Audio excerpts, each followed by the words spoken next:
SSTV subscribe ಮಾಡಿ ಹಾಗೂ bell button ಅನ್ನು ಕ್ಲಿಕ್ ಮಾಡಿ. KGF, ಕುರುಕ್ಷೇತ್ರ ಮತ್ತು ಪೈಲ್ವಾನ್ ನಂತರ ಕನ್ನಡದ ಬಹು ನಿರೀಕ್ಷಿತ ಪ್ಯಾನ್ ಇಂಡಿಯಾ ಸಿನಿಮಾ ಅಂದ್ರೆ ಅದು ಅವನೇ ಶ್ರೀಮನ್ನಾರಾಯಣ.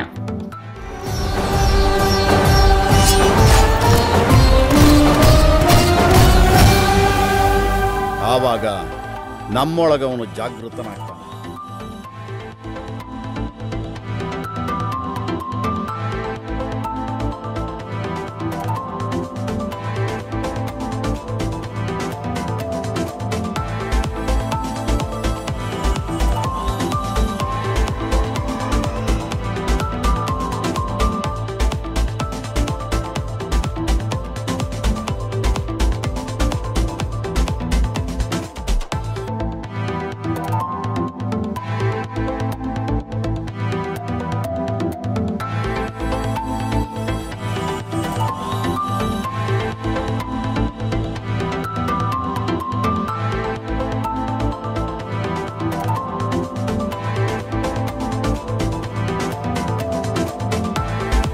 ಈಗಾಗಲೇ ಚಿತ್ರದ ಟೀಸರ್ ಬಿಡುಗಡೆಯಾಗಿದ್ದು, ಟೀಸರ್ ನೋಡಿದವರು ಇದು ಕನ್ನಡದ ಮತ್ತೊಂದು ಹೆಮ್ಮೆಯ ಚಿತ್ರವಾಗುವುದರಲ್ಲಿ ಯಾವುದೇ ಅನುಮಾನವಿಲ್ಲ ಎಂದು ಹೇಳುತ್ತಿದ್ದಾರೆ.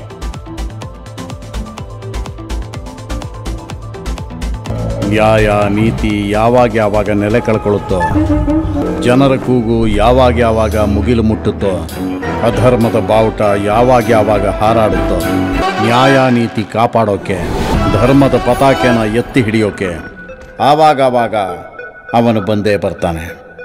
ಯಾರವನು?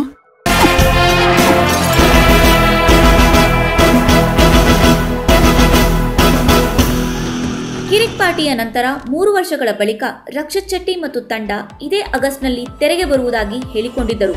ಆದರೆ ಆಗಸ್ಟ್ ಮುಗಿದು ಸೆಪ್ಟೆಂಬರ್ ಬಂದರೂ ಚಿತ್ರತಂಡದಿಂದ ಬಿಡುಗಡೆಯ ಯಾವುದೇ ಸುದ್ದಿ ಇಲ್ಲ.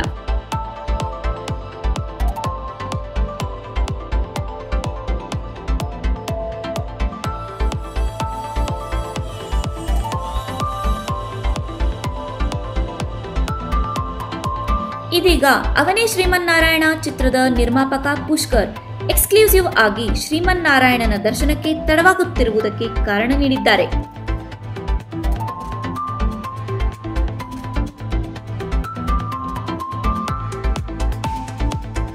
ಅದೇನೆಂದರೆ ಚಿತ್ರವು ಪ್ಯಾನ್ ಇಂಡಿಯಾದಲ್ಲಿ ರಿಲೀಸ್ ಆಗಲಿದ್ದು, ಚಿತ್ರದ ಗುಣಮಟ್ಟವು ಪ್ಯಾನ್ ಇಂಡಿಯಾ ಲೆವೆಲ್ನಲ್ಲಿ ಇರಬೇಕು. ಅದಕ್ಕಾಗಿ VFX ಗ್ರಾಫಿಕ್ಸ್ ಕೆಲಸಗಳು ನಾವು ಅಂದುಕೊಂಡಿದ್ದಕ್ಕಿಂತ ಹೆಚ್ಚಿನ ಸಮಯ ತೆಗೆದುಕೊಂಡಿದ್ದರಿಂದ ಚಿತ್ರದ ಬಿಡುಗಡೆ ಮುಂದಕ್ಕೆ ಹೋಗಿದೆ. ನವೆಂಬರ್ಗೆ ತೆರೆಗೆ ತರಲು ಎಲ್ಲಾ ಪ್ರಯತ್ನಗಳನ್ನು ಮಾಡಲಾಗುತ್ತಿದ್ದು, ಸಿನಿಮಾ ಕೆಲಸ ಮುಗಿದ ಕೂಡಲೇ ರಿಲೀಸ್ ಡೇಟ್ ಅನೌನ್ಸ್ ಮಾಡುತ್ತೇವೆ ಎಂದು ಹೇಳಿದ್ದಾರೆ.